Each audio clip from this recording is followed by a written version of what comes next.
Alrighty, so next up on the list is creatine, which is another one of the most popular supplements out there. You hear everyone talking about it, and there's a lot of myths surrounding creatine.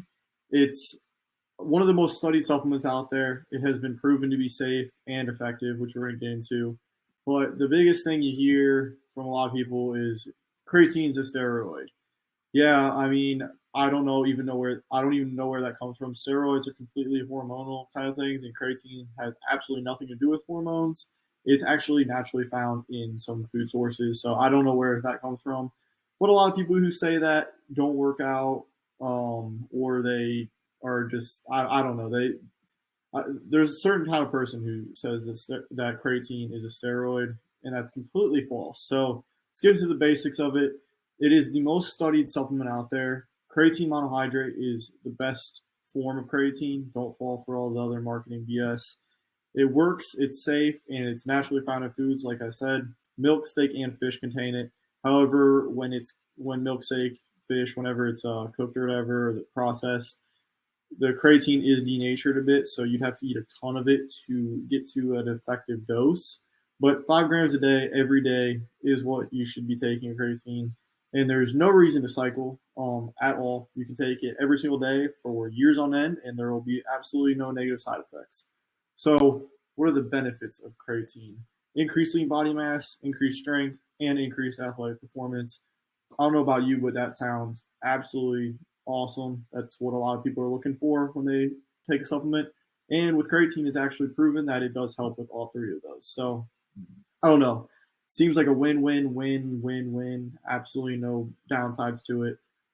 I recommend creatine to everyone. I'm a huge fan. So, loading phase. That's kind of a marketing tactic, kind of not. So, muscles do need to be saturated by creatine for effects to kick in. And by taking 5 grams a day every day, after a few weeks, you will reach saturation.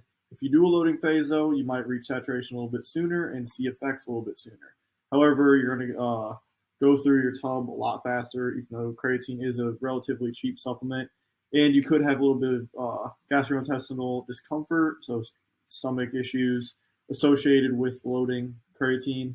So if you're one to say like creatine upsets my stomach, chances are it's because you're taking a little bit too much. Um, but yeah, you don't need a loading phase. And also taking, say, if you took 10 grams of creatine a day, every single day forever, it's not going to be like a negative thing. It's not going to hurt you, but it's not going to be more effective. 5 grams a day is literally all you need because you just want to reach saturation. You can't be like super saturated in creatine. That's not a real thing. So yeah, that's the basics. You don't need to load. You can load though. You'll run out of creatine a little faster, but you'll also see the results of the creatine or the effects of creatine just a tad bit sooner. So next up is types of creatine. As I said, creatine monohydrate is king. You should honestly never go with another kind of creatine. At least nothing scientifically backs up going with another kind of creatine at the moment. There are a few types out there like trimalate, gluconate, or orotate, HCl. That's another really popular one. And they'll advertise less water retention, no loading phase, better strength gains. That's all BS. Don't believe it.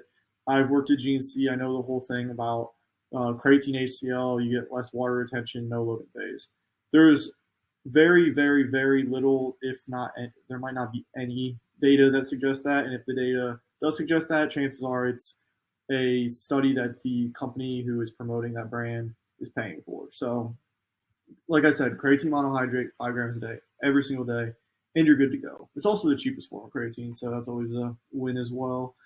One thing that you hear a lot when saying anything about creatine is water retention. People say it makes them bloated or something along those lines. And yes, creatine does lead to water retention, but it's in a good way. So the bloating, that's not true. Um, I'll just break it down like this. So muscle is 70% water, 30% protein. So if you think about it, the fastest way to make your muscle appear bigger is for more water to be in there. Creatine helps with that.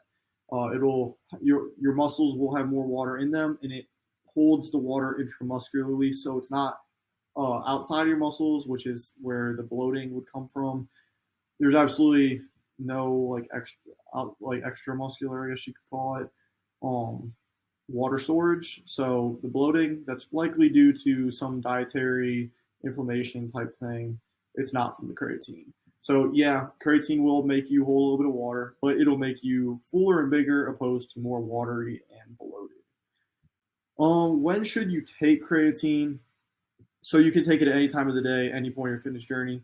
There's no need to cycle. You can take it while you're losing weight. It'll actually make you look more shredded, most likely, because it is an intramuscular storage of water. One thing I would say though is when you take creatine, take it at same time every day. So if you take it post workout, always take it post workout because that way you won't forget it. You don't want to be taking creatine like take it one day, wait 2 days, take it again. It's not going to be effective because you're not going to reach saturation in your muscles. So take it every single day at the same time, whether that's in the morning, mid afternoon, after you work out, before bed, whatever, 5 grams a day, same time every day, just so you don't forget. If you do take it one day in the morning, one day in the afternoon, not going to kill you. I just preach being in a routine because you don't want to be taking it different times every single day. As for the typical dose, 3 to 5 grams a day, every single day, could be for a really, really long time. Most supplement companies are going to have 5 gram scoop in there, so I would just go with one scoop every day. And like I said, you can take it at any time. You can take it at any time in your fitness journey too, whether you're a beginner or you're way more advanced and you've never taken creatine. It's going to be effective at all points. It's one of the most studied supplements out there. Literally thousands of studies have backed its effectiveness and its safeness. And yeah, so don't believe all the BS out there about it being steroid or super harmful. The kidney thing, people say it hurts your kidneys. I believe every study has disproven that. Yeah, it's a safe supplement. You can look at any scientific study and you can see that. So I'm a huge fan of creatine, as you can probably tell. And I recommend it to really anyone who's trying to improve their performance in the gym because it works and it's super cheap. So that's that for creatine. Next up, I think we have pre-workouts. So click next and we'll get going on that.